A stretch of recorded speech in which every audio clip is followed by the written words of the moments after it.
Katihar medical college का जो माहौल है भय के वातावरण में रह रहा है। तो अगर सही मायने में भ्रष्टाचार से उनको अगर परहेज है तो सबसे पहले अडानी के ऊपर सीबीआई जांच बैठे, सबसे पहले विनोद अडानी के ऊपर सीबीआई जांच बैठे। बार बार हर साल सीबीआई, कभी ईडी, अभी इनकम टैक्स, इस तरह से परेशान किया जाता है। पिछले साल आपने छापामारी किया। नमस्कार, मैं श्वेता और आप देख रहे हैं न्यूज़ फॉर नेशन। आरजेडी कोटे के सांसद अशफाक करीम के घर 3 दिनों से लगातार ईडी की छापेमारी चल रही है। ईडी की छापेमारी को देखते हुए अब आरजेडी के कई नेता इसका विरोध कर रहे हैं और लगातार प्रदर्शन कर रहे हैं। जहां एक तरफ आरजेडी के नेताओं का कहना है कि अशफाक करीम को तंग किया जा रहा है, केंद्र सरकार सिर्फ और सिर्फ आरजेडी के विधायकों और सांसदों को तंग कर रही है और इससे ज़्यादा कुछ नहीं। आपको बताते चलें कि आरजेडी कोटे से सांसद हैं अशफाक करीम।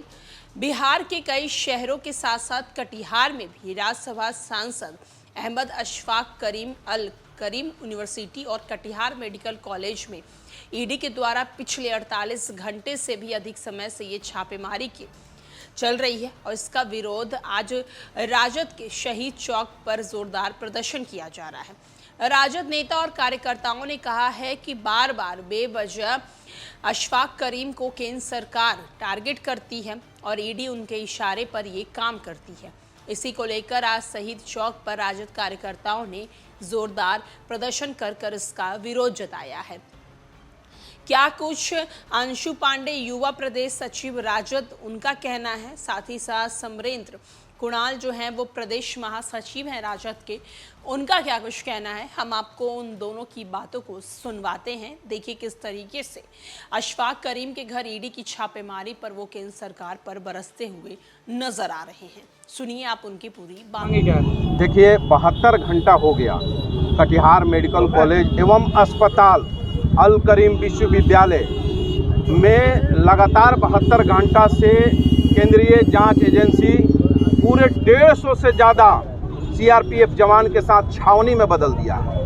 72 घंटा से कटिहार मेडिकल कॉलेज का जो माहौल है भय के वातावरण में रह रहा है। वहाँ पर हजारों पेशेंट जो मरीज हैं वो परेशान हैं, डॉक्टर डरे सहमे हैं। वहाँ पर जो अन्य स्वास्थ्यकर्मी हैं उनके अंदर भय का वातावरण है। और मैं बता दूं कि ये सीमांचल का वो एम्स है, ये काला पानी का इलाका जो सबसे देश का पिछड़ा इलाका है, यहाँ पर डॉक्टर अहमद अशफाक करीम पटना के पड़ोस जिला से आकर के 40 साल पहले यहाँ पर इतना बड़ा काम किया, जनता का सेवा किया और कर रहे हैं लगातार। शिक्षा के क्षेत्र में बिहार को दुनिया के मानचित्र पर पहुंचाने का काम किया।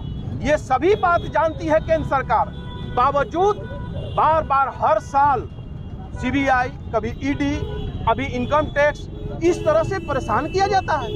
पिछले साल आपने छापेमारी किया, आपको कुछ हाथ नहीं लगा। उससे पहले भी आपने छापेमारी किया, कुछ हाथ में नहीं लगा। हमेशा बाइज्जत निर्दोष साबित हो जाते हैं डॉक्टर अहमद अशफाक करीम। बावजूद आप छापेमारी कर रहे हैं, ये जानने के बाद भी कि हमारे यहाँ सीबीआई आती है, ईडी आती है, कोई गलती कर सकता है क्या? ये इस तरह से ये प्रताड़ना ये साबित करता है कि विपक्ष में जो बैठे हुए लोग हैं, सांसद हैं, राजद के सांसद हैं, राजद से आदरणीय लालू प्रसाद यादव जी, आदरणीय उप मुख्यमंत्री तेजस्वी यादव जी से जुड़े हुए जो लोग हैं, उनको इस तरह से प्रताड़ित किया जा रहा है। ये लोकतंत्र की हत्या है और हम लोग इसकी निंदा करते हैं और साथ में आज विरोध प्रदर्शन करके, और अगर ये सीबीआई और ईडी जो लोग बैठे हुए हैं, इनकम टैक्स के लोग, ये नहीं गए तो कल से अनिश्चितकालीन धरना कटिहार की जनता देगी, क्योंकि जनता के हितों का सवाल है।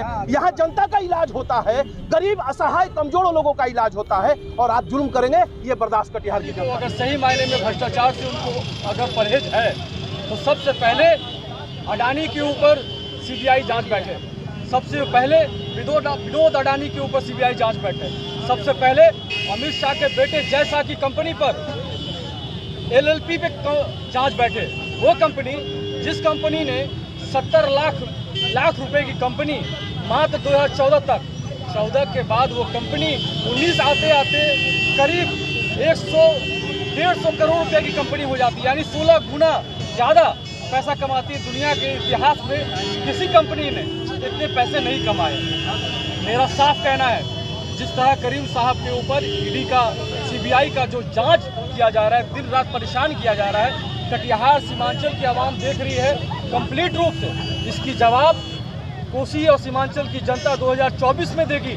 और साथ ही मैं ये भी कहना चाहता हूँ कि कटिहार से लेकर पूरे पटना तक आज जो नौजवान है देश के, ये समझ चुके हैं बिहार के नौजवान कि सीबीआई इनकम टैक्स का रेट उसी पे हो सकता है जो ईमानदार व्यक्ति हो। अब इन एजेंसियों पे किसी को भरोसा नहीं है।